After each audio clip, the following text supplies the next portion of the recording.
बेकार आजम बबरू आजम, वो किंग जो अमेज़न में $0.5 में चाइना से बना हुआ बिकता है, वो बबरू ने क्या कर दिखाया जो कोई भी नहीं कर सकता। भाई साहब, इसको एनओसी नहीं मिली पीसीबी की तरफ से कि वहां पर कनाडा में ना आप नहीं खेल सकते T20 लीग। तो इसने क्या किया, सारा गुस्सा निकाल दिया एबी डिविलियर्स पर। भाई साहब, इस तरह गुस्सा निकाल दिया कि आप सोच भी नहीं सकते, इस तरह गुस्सा निकाल दिया। इस तरह अंग्रेजी कह दी कि एबी डिविलियर्स की नाना दादी मामू चाचू सबको ना पागल कर दिया। एबी डिविलियर्स को समझ ही नहीं आ रही थी भाई साहब कि मैं ये इंटरव्यू तो क्रिकेट के बारे में है और मैं सिखा रहा हूँ अंग्रेजी, बंदे को अंग्रेजी सिखा रहा हूँ। जगह जगह पर उसको ना कह रहा था प्रेशर वर्ड्स दे रहा था, क्योंकि बबरू को तो याद ही नहीं था कि इसको अंग्रेजी में क्या कहते हैं। भाई साहब, थोड़ा ना अपनी अपनी ना ये जो नकली नकली नाम है किंग का, इसका ना इज्जत रखो, इस नाम का इज्जत रखो। भाई साहब, अब ना दुनिया बहुत ज्यादा फॉरवर्ड गई है।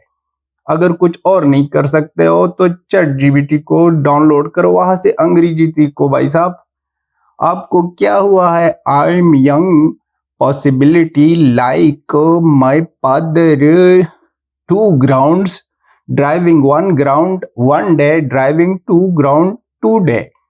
भाई साहब, अंग्रेजी को क्या हुआ था कि अब ना आपके तरह लोग भी ट्राई कर रहे हैं बोलने की।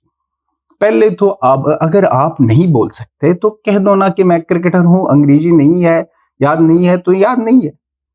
एक बंदे को, ट्रांसलेटर को ले लो अपने पास और फिर इंटरव्यू करो। भाई साहब, इंटरव्यू देते हो वो भी अंग्रेजी में। वो एबी डिविलियर्स जो जाना माना जाता है 360 डिग्री के नाम के साथ, उसको ना उसकी 360 डिग्रीज को आपने ना तस नस कर दिया। भाई साहब, वो 360 डिग्री से सीधा 20 डिग्री पर आया, क्योंकि आपकी स्ट्राइक रेट तो 20 है ना, वो आप पर आ गया।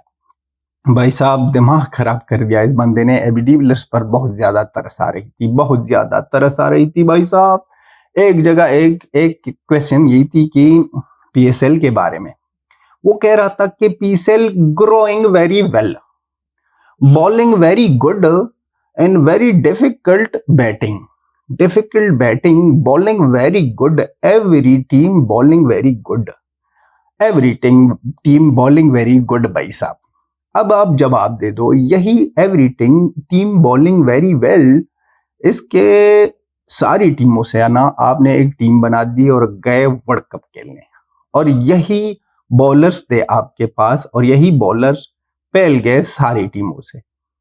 यूएसए ना एक ओवर में 16 रन आप ना डिफेंड नहीं कर सके। फिर बॉलिंग वेरी वेल टैपिया, फिर बॉलिंग वेरी वेल शाहीन जिसके ना पर ही नहीं थे, बॉलिंग वेरी वेल फैक्सर जो सुपर ओवर में भी ना बचा सका। भाई साहब, आप ये अफसोस आ रहा है। एबी डिविलियर्स भी यही सोच रहा था भाई साहब कि क्रिकेट मिर्केट नहीं है, क्या करूं क्या ना करूं, अब परेशानी हो रही है, यूट्यूब चैनल डाउन हो रहा है, चल एक वीडियो अपलोड करें इन भाई साहब के साथ, देखते हैं कि क्या होगा। अब ना वो परेशान हैरान, वो मेंटली रिटायर हो गया भाई साहब। उसको पता नहीं ये साउथ अफ्रीकन को क्या हुआ है। पहले तो गैरी क्रिस्टन आया, अब नीना दिमाग खराब करने के लिए, अब ना एबी डिविलियर्स जिसको सारी दुनिया रिस्पेक्ट देती है, अब वो आ गया इंटरव्यू करने बबरू के साथ।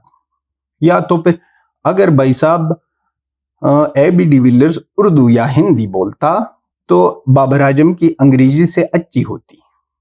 क्यों नहीं किया हिंदी में, क्यों नहीं किया भाई साहब? क्योंकि बंदा ना विराट कोहली के साथ बहुत ज्यादा रह चुका है, तो उसको हिंदी बहुत अच्छी याद है, हिंदी में करते।